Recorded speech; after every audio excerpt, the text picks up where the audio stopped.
Dumela mahulu dinyame tishen is here. Yarema. Opposition. Aiwa.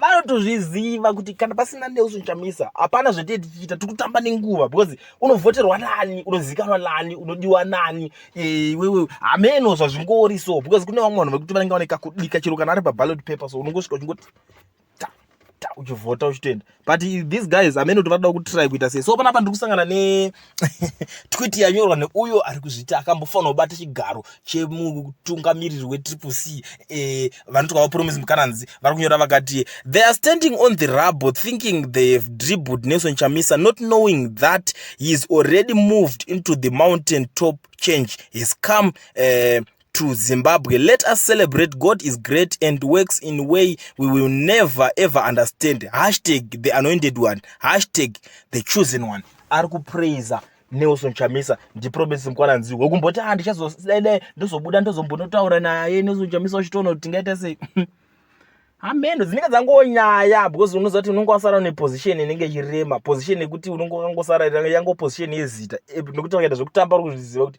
manje vari kutera vanenge vamusema WhatsApp group namwonzora kungosara nedanga risisina mombe ndo zvinhu zvine zvichiitika but muri yeZimbabwe I am the nyametician munozviziva ndinoona nenyaya dzine mukosho mukuru.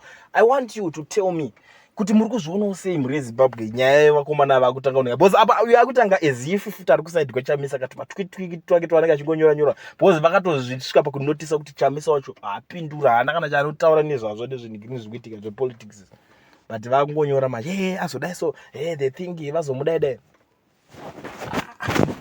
zvotemesa musoro izvi.